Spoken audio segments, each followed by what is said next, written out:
Hello world, welcome to episode 4 of Improving Space. This episode is from the cluster that is going to be all about building out a new way of operating in an economy. Is kind of the overall idea. And the name of this episode is A File Evolves.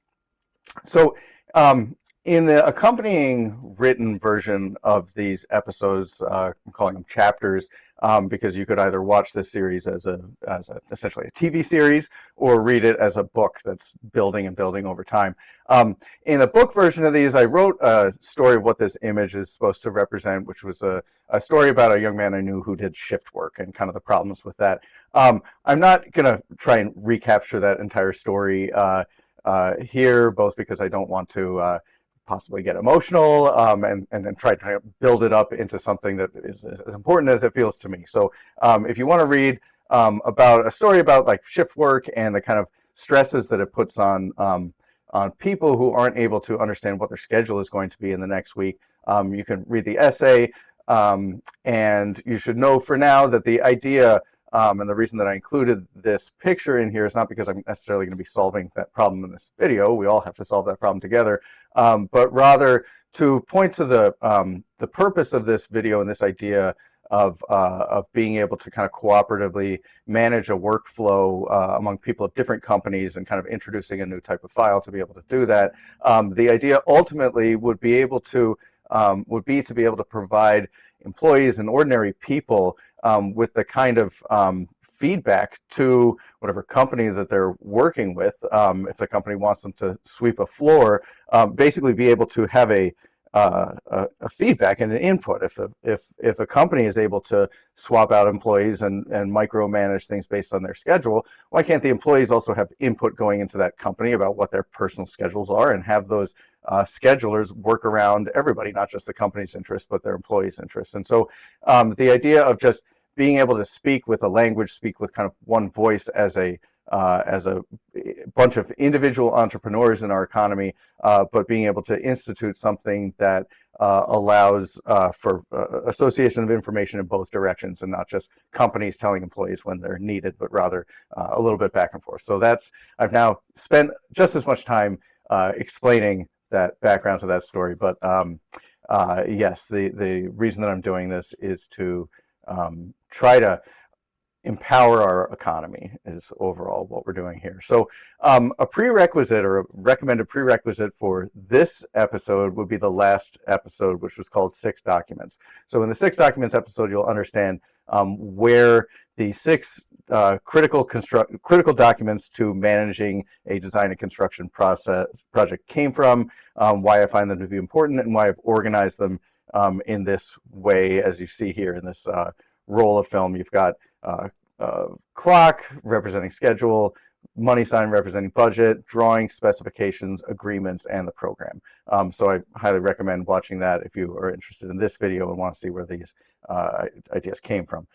So in this video, we're going to be taking the piece of paper that I outlined in 6 documents as a field that would recall for us what information needs to be there, or help us see the empty spots in our understanding of what we're looking at. So we're going to be talking about taking that piece of paper template and thinking about how it could work as a file type, as a kind of new file type.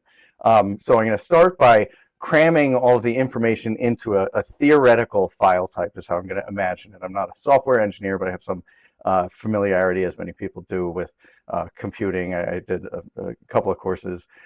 Anyway, so as I said, the beginnings of this idea are in the 6 documents, which was in the last episode. And in those 6 documents, you've got a couple of pairs is really how I look at it. So you've got the schedule and the budget, to me, make a bit of a pair, and I'll get into why.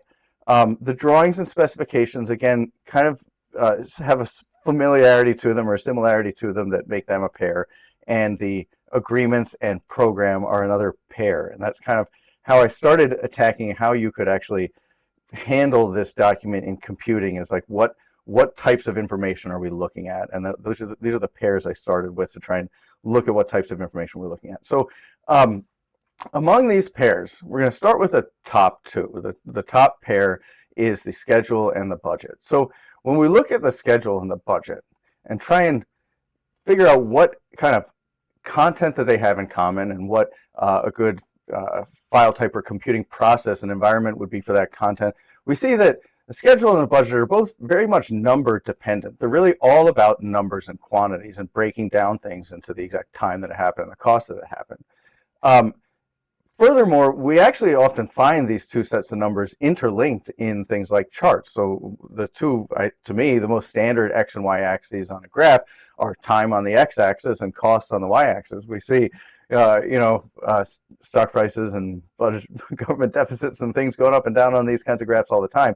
So not only are they both numbers, but they both really seem to depend on each other to get a whole picture. A single budget number doesn't mean anything. It could be due tomorrow. It could be due over the course of 30 years. So it's really time and money that interact with each other that tell you how much time you have to get that money that you need.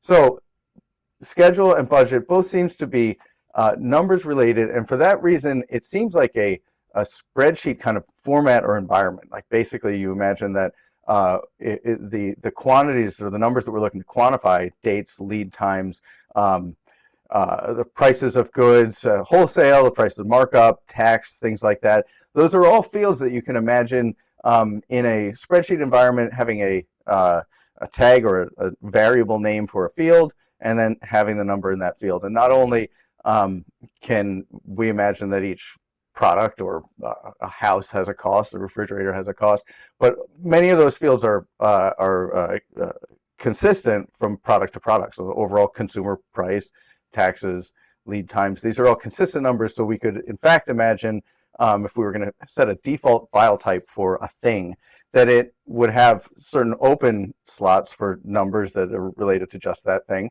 But in general, you would imagine that there'd be no more than a dozen or so variable names that would handle most information, most quantifiable information that would go on a schedule or a budget for documents. And in that way, a generic file type, so imagine a file, and it's really divided into thirds. So 1/3 of this file is essentially a spreadsheet and has numbers that can be integrated with other spreadsheets. So we've got two more pairs. So now we're going to go on to the other two pairs. So the next pair is drawings and specifications. And when you look at the common denominator for drawings and specifications, allow me to get a little creative here. Whereas numbers was the primary format for this, drawings and specifications, if I look at what they have in common, it's like, well, they're both made for human consumption. They're really the oldest ways that we've been communicating with each other, in drawings and written down words. So drawings and specifications and that presentation of a picture and the words that describe that picture is really a universal template. You don't have to go far to find file types that are made to show us humans information. So a PDF document, for example, or an HTML, the markup language for websites, are all designed to provide people with images and words and some kind of logical framework. So we would see then that we have a kind of ready-made family of file types that are for presenting humans with information. So if you imagine for advanced design and computing, 3D objects are necessary in a modeling environment if you're going to be engineering and designing something. So while a two-dimensional picture of a thing with words describing it are fine, and were fine until until the 90s or 2000s, as far as where primarily a design for a drawing or a design for a building was in a drawing before it moved to Revit and 3D modeling. Nowadays, you do have 3D modeling, but still in the 3D modeling environment, you still have that basic human-focused presentation of a 3D object that you can rotate around, and then the words that are labeling it off to the side, pointing at different parts of that object. So still, even in a 3D environment, we still have this kind of universal approach to the picture and the words that are describing it that we want to imagine is the common denominator of that is that it is for humans to think about, to look at what they are supposed to be building, what the house they're going to buy is, and imagine it. It's really for engaging their imagination. So we've got schedule and the budget that both seem to befit a spreadsheet type of processing and data type. We've got drawings and specifications that both seem to befit a kind of rich document file type that's really for human consumption, so that you can do pictures and words and make it legible to people. So the last pair is agreements, like contracts, and the program or the client's goals going into the project. So I got a little excited here, but when I was trying to think of of these data types and what would be the last data types that these two would have in common. So I don't know if anybody else can maybe see where I'm going with this, but contracts, agreements, the goals behind those agreements, what we would do if this person fulfills this contract, what do we do if they can't fulfill it, did we meet our goals? That kind of question seems to me to be very much suited to, when I thought of it, I was kind of excited, seems very much suited to Booleans, which are in computing, one of the kind of the backbone of modern computing is managing Boolean logic. If this thing happens, if they click this button, then you start this process. If you click another button, it starts that process. So Booleans would seem to really be suited for managing contractual and goal kinds of relationships. In fact, if you imagine it like the RNA on a DNA helix and expressing the choice of one consumer product over another could be expressed as the choice to go off in this route, and it could be logically understood why we are choosing this refrigerator over that one, because it is because the manufacturer is able to fulfill the goals that we have for it. Would this refrigerator fit a Thanksgiving turkey? No. So the kind of managing what would make sense to select, and having potentially an AI make those recommendations and say why this selection would fulfill those goals, but would have a kind of a negative impact on the budget. This other selection would fulfill those goals, but they don't want to show up in time. So that kind of management of what are the options and what makes sense to do where, given what unfolds over the course of a project and what other decisions are being made, seems to me to be perfectly suited to a Boolean type of logic. So in this hypothetical file type, then, we imagine that if this was a picture of a refrigerator, or if this was the information that is stored in the content in the product of a refrigerator, you've got the center portion where you can see the thing that's made for humans, and you can see specifications of it, the cubic feet of storage, whether it's got a water tap and things like that. So things about the refrigerator. And then up at top, you have fields that if this refrigerator is chosen, it would be this much money, it would take this long to get to the site, it would require that the installer spend this much time because it's a little bit fancier of a model. So what those numbers are, and then finally at the bottom you have the company behind the refrigerator, their warranties, and whether or not they have been signed on to actually provide it, whether they've just given you an estimate or are you under contract to buy that refrigerator, and whether they have in fact brought it to the site and delivered it. All those things will be managed in a kind of Boolean logic to see, is this project working? Are these pieces fitting together properly? Finally, in the bottom right, you would have the client's goals. So does this, if you're restating the client's program or the client's goals, we want to be able to host a Thanksgiving dinner, does this refrigerator fit those goals? Can you fit the amount of things in it, or whatever the client would be looking to understand their goals, look at the refrigerator, say, yeah, this would work, or no, this wouldn't work. So that's kind of what that information would look like hypothetically in from a data standpoint. I know these are just sketches, but you could kind of reduce it into a friendly looking icon that kind of had this characteristic where again, now the image and the words are kind of floating, because that icon of the refrigerator is the thing that we're looking at. We're talking about a refrigerator. Getting back to the idea of pictures being a really simple way of understanding what it is we're looking at, we've got that picture here to cue the human in onto what they're looking at. Up top, you've got numbers that would be more relevant to people, but would be really relevant if they were plugged into budgets and things. And then at the bottom, you've got the conditions that are managing whether this refrigerator is the one that's been chosen, or if it's just one of the options, and how it would affect everything. And so the logic of how this refrigerator, if it fits into the schedule and the budget, would be handled by those bottom kind of Boolean operators that are coordinating with not only the client's goals, but seeing if being able to manage in the supplier's frame, the supplier would be able to say whether they are going to be able to meet that deadline as the logic gets passed back and forth, and these different systems are able to talk to each other. So that's kind of the idea there. And in a larger budget, you would be able to look and see smaller items that are going to make it up. You might be able to swap out one refrigerator for another, and you can imagine the budget kind of reacting in real time to those selections, those hypothetical choices. So that's kind of what I imagine in as layman an approach as I can, the contents of this file system, or how you would begin to think about structuring it.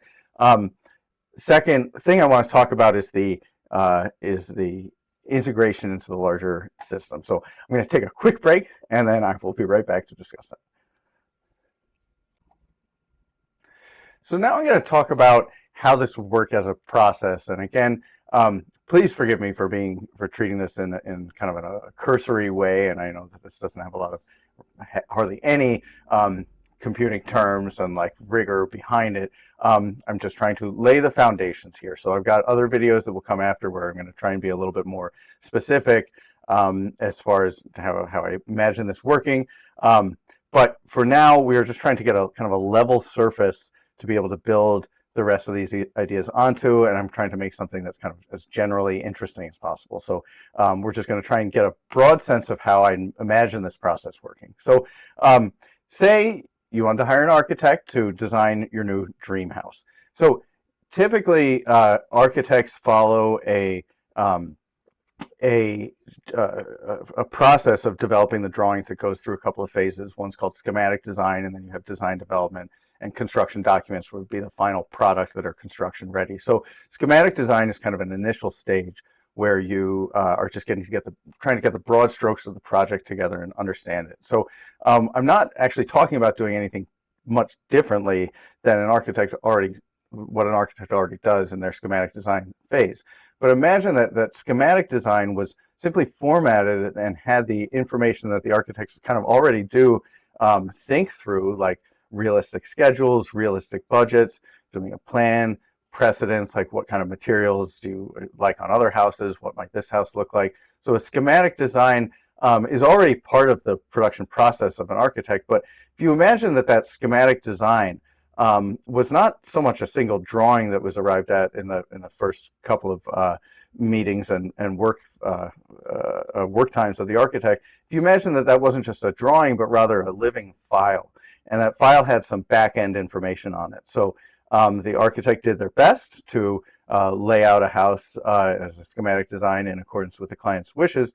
But on the back end of that lie assumptions, and the architect is making their best guess at it. So those assumptions can include cost per square foot, that certain engineering, that the existing power is sufficient for their load. So they're making assumptions about what other characters and actors in this process are going to look like. What is the general contractor, architects, and other engineers, municipalities. So they're making assumptions for those, but only those entities, only the general contractor who's ultimately selected can make a final statement about the cost per square foot once they've run the numbers.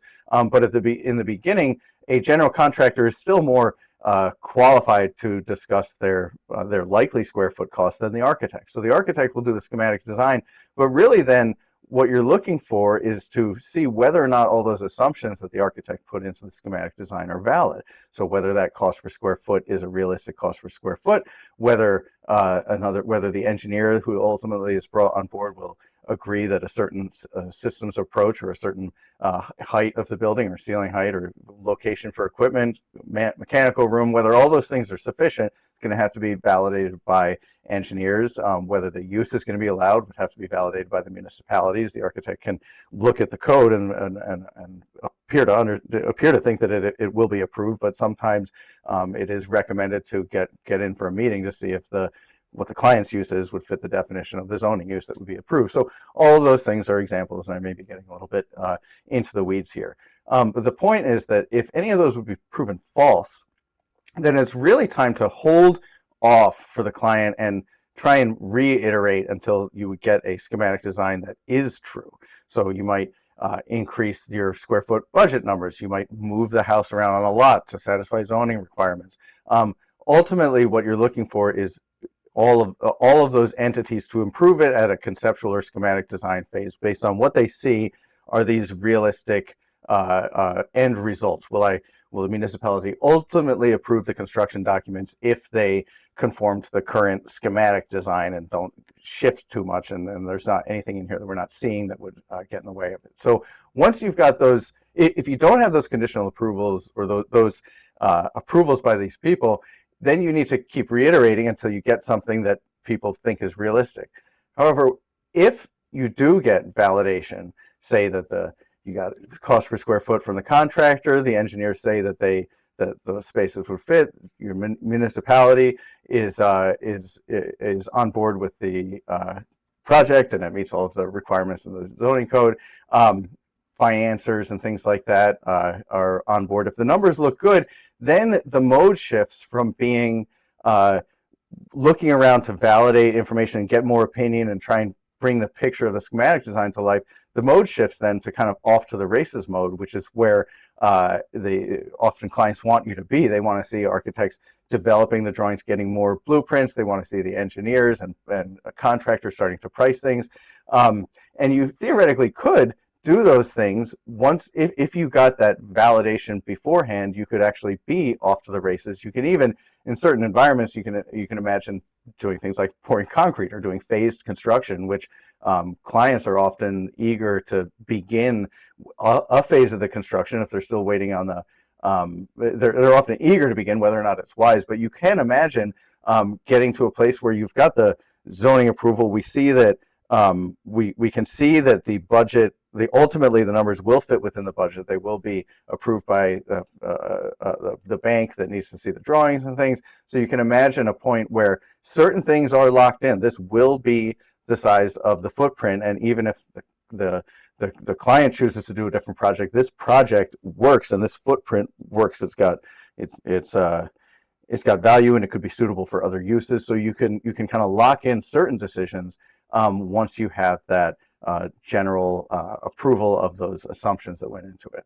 So what would off to the races look like, though? How would you develop this file system?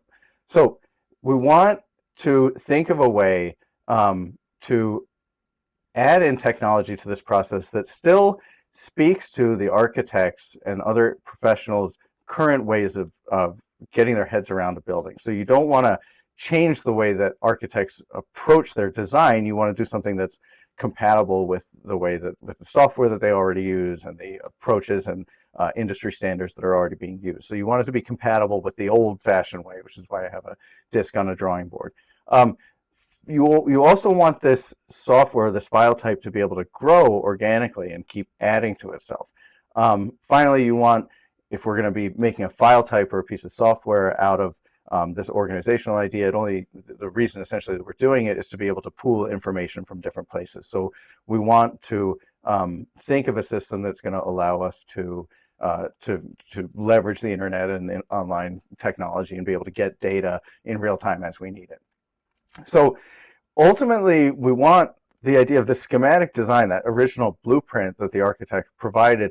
Ultimately, that's going to be the construction documents are going to be a body of knowledge and instructions that is encyclopedic in its eventual scope. You're going to be adding layers to it. There's drawings about the foundations. There's drawings about the carpentry. There's drawings about plumbing, mechanical systems. So all of those kind of get layered in and added to that original schematic design.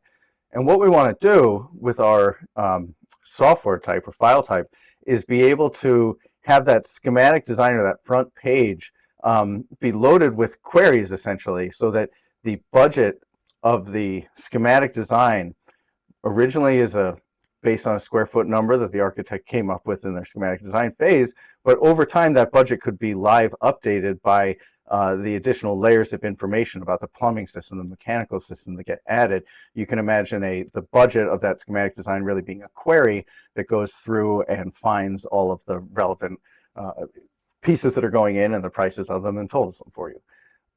So in order to get that encyclopedia that I looked at in the last image, or that metaphor of the encyclopedia, I would propose that we look at the CSI specifications for buildings. So I might be getting a little technical here, but CSI is a way of breaking down a building into logical parts. So whereas we were kind of looking at different aspects of a building, the schedule, the budget, what it looks like, the specifications of it, who's building it. Those are kind of different aspects of the building. But in another way of slicing up the building, you have the building itself and the plumbing system, which has all of those aspects. It has a due date, has a budget cost, but it is in itself the plumbing system. And the CSI division system is going to be, I would propose, the way that the taxonomy of the actual building is managed. So we have these 6 aspects that can be studied. A refrigerator and a house both have the 6 aspects, but the building itself has a taxonomy that I'm going to adopt or recommend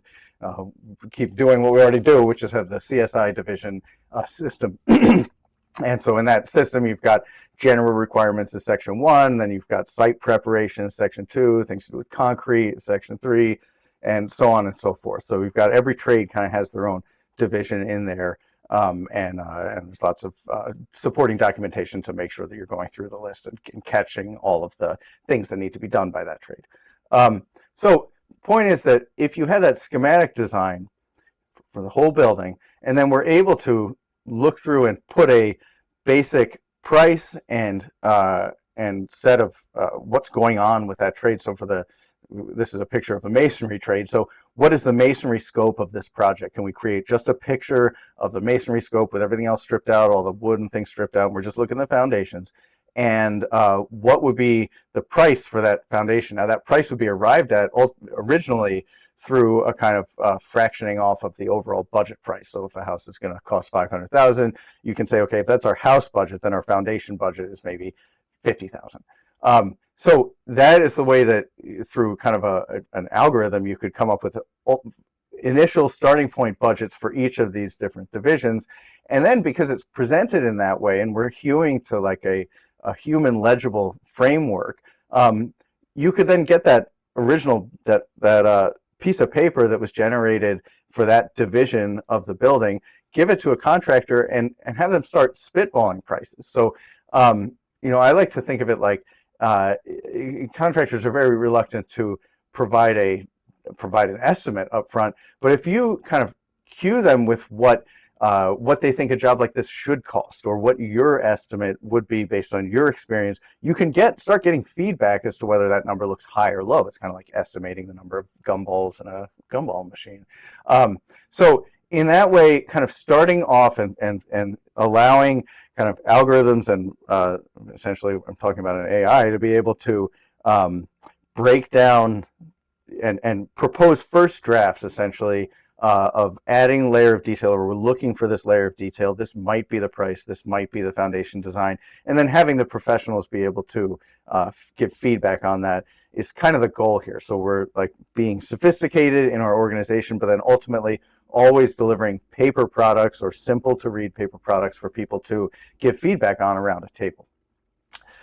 Once you've got that feedback and you're kind of in off to the races mode, then I imagine that an engineer in this example, this is an engineer looking at the drawings and filling out so the section on pipes. So say that the budget came down, you understand there's going to be PEX piping, you've got an approximate number for it. Now you've got to design that whole system. So it's only after we've got that initial pricing validation that the engineer would go in and add the next level of detail. So in this example, we've got the whole house, which would be the bin on the right with a house picture on top of it. And then what's getting slid out as though a drawer is the plumbing scope. And then this engineer is taking out a single paper that talked about the pipes as part of the plumbing, because you also have valves and water heaters and other things like that. So the pipes, which was an approximate number based on approximate number of feet of PEX piping, now they're taking out that piece of paper and putting in a cartridge that's all of the information about the pipe. So every run, every bend, all the information that the engineers provide.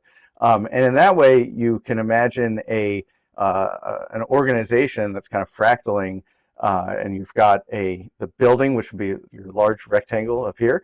And then you've got the slots, which each one would be a CSI division, so plumbing. And then the stacks inside of those slots would be, you got your valves that go part of plumbing, and you've got your pipes. And I don't know why I chose plumbing, because I'm not a plumber. It would have been more convenient if I chose carpentry or something. But be that as it may, those are the pictures I've drawn, and that's what I'm going to live with. So if you get to that level of detail, so you know how long the PEX pipes are going to be, and it's all organized in this in this framework. Again, this is the same information that engineers are designing, but if it's organized in a kind of consistent, universal, rational framework, then you can imagine that this layer of information is completely suitable to somebody working in the warehouse looking to fulfill the delivery. You could imagine not with a proprietary system, because proprietary systems have limits. They have ending points, and then when you have to leave that proprietary system and go to another company's, the human has to manage that the information transfer from one system to another. So instead, we're talking about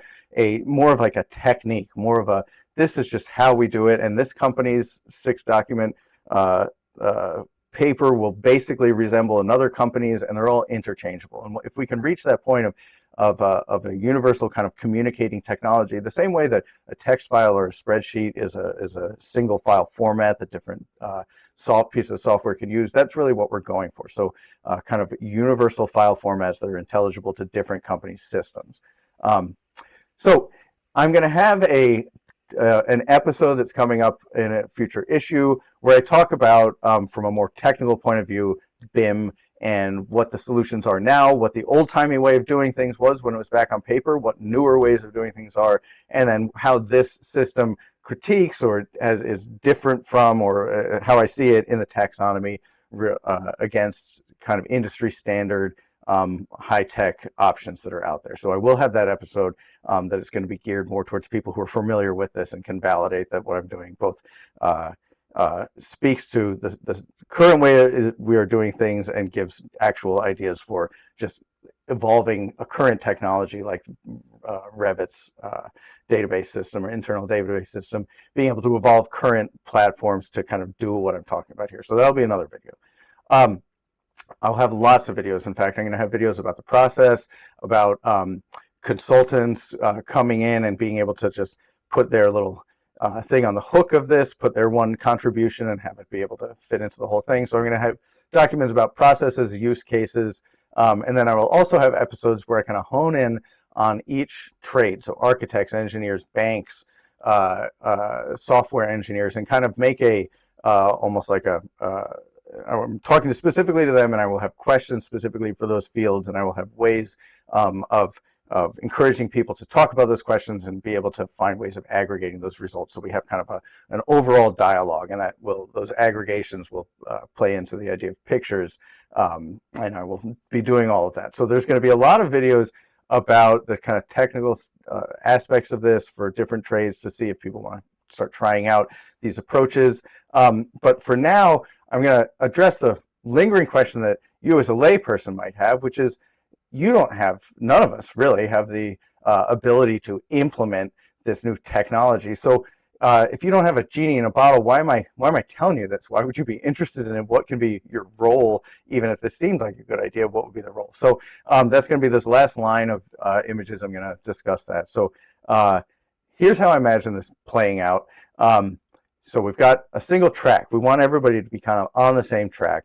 There are 2 rails on a track, and we'll get to that in a minute, but for the present moment, we've got one track, and I'm going to be talking in these episodes to everybody. And that's kind of the both the feature and a flaw of this approach that I'm doing, is that I'm really trying to make videos for a general audience, but speak to people, speak to characters and figures within that audience who might be interested in the tech or interested in the architecture and design and construction elements of it. So one set of videos for everybody, but then we're going to have the people in the construction world and the people in the software world. And I imagine that I would hope that the people in the construction world, if I provide more documents to show how I imagine this file working, would actually share it in the real world. And if people are starting to share it, or if the idea is validated by those contractors and by architects and engineers and municipalities, if those ideas are validated, then people in the software community might get interested in the idea too. I would wait to see if this holds any weight in the design industry or the architecture and construction industry before going off and trying to make a million apps. I guess I'm assuming that these ideas are, anybody still watching this anyway. So the idea would be that you get people in the construction ecosystem. Construction projects take a bit of time. So you'd have really likely like a couple of years during, if in the best case scenario, where new ideas might be shared. I mean, a project in and of itself, you can't go back and change the documentation format. If you're building something that was drawn 2 years ago, big hotel project or something like that, the point is that these changes aren't going to be rapid, but rather that what you might see over the course of a couple of years is people adopting them slowly, or trying out these templates in their own worlds. If you had that in the meantime in the software world, I would love to facilitate people talking about the ideas from a kind of moonlighting software development point of view, and how you could make something that how we could kind of find a framework where people are collaborating on the same basic system and set of requirements.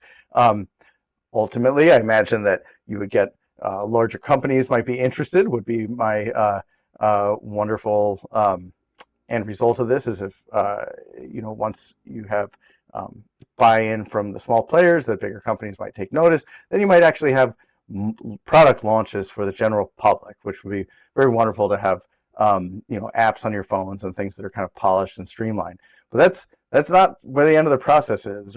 Once you have that document, once you have that new file format and it's released to the general public, then you still start to see the really interesting ideas and uses, and people using computing and using files and Word documents and images for new and creative ways. And that's why I have this picture of these two people very excited that they found a new hat. Once it's in the real world, you get the evolution of the software from something that is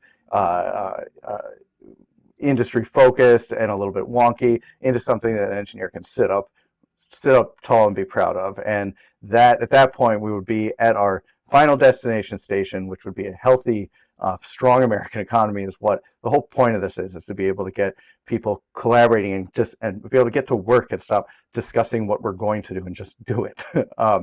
I don't know if other people have that problem. So this is the tool.